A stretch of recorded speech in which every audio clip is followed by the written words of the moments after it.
अजमेर दरगाह committee के chairman Amin Pathan की क़यादत में एक मुस्लिम वफ़द ने मरकज़ी वज़ीर बराए अक़लियती अमूर मुख्तार अब्बास नक़वी से उनकी रिहाइशगाह पर मुलाकात की। इस दौरान अक़लियती समाज के लिए किए जा रहे तरक्याती कामों के लिए मरकज़ी हुकूमत का शुक्रिया भी अदा किया गया। अमीन पठान ने कहा कि मुख्तार अब्बास नक़वी के अक़लियती वज़ीर बनने के बाद से वज़ारत ने अक़लियतों के लिए बेहतरीन काम किया है।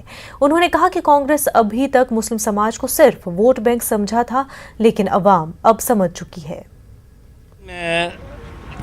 Development with dignity, empowerment without appeasement के जिस संकल्प के साथ नरेंद्र मोदी जी की सरकार काम कर रही है, चाहे वो शिक्षा का क्षेत्र हो, रोज़गार का क्षेत्र हो, कौशल विकास का क्षेत्र हो और ओवरऑल एम्पावरमेंट का क्षेत्र हो, हर क्षेत्र में समाज के सभी हिस्सों की बराबर की हिस्सेदारी भागीदारी हो, इस संकल्प के साथ काम कर रहे हैं। और मोदी जी का विकास का मसौदा वोट का सौदा नहीं है। ये बात इस बात का प्रतीक है, प्रमाण है कि समाज के सभी हिस्सों के साथ माइनॉरिटीज़ का भी बराबर से सशक्तिकरण और एम्पावरमेंट किया गया है और होगा और आगे भी किया जाएगा।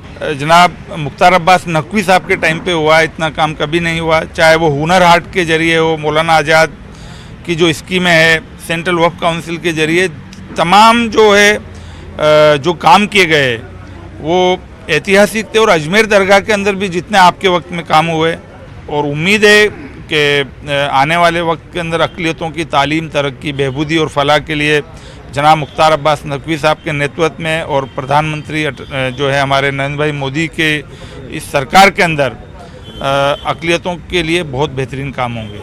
तो अक़लियतों को जिस तरीके से कांग्रेस ने अपना ज़रख़रीद गुलाम समझा है, अपना वोट समझा है, उनको भाजपा के नाम से, आरएसएस के नाम से डरा के वोट लिया है, लेकिन अब लोग समझ चुके हैं और आने वाले वक्त में लाखों की तादाद में लोग जुड़ रहे हैं। और दिल्ली के अंदर एक बहुत बड़ा एक प्रोग्राम करेंगे जिसके अंदर देश के प्रधानमंत्री जी का और हमारे जो जनाब मुख्तार अब्बास नक़वी साहब का शुक्रिया हम लोग अदा करेंगे, पूरे मुल्क के लोग मिलके।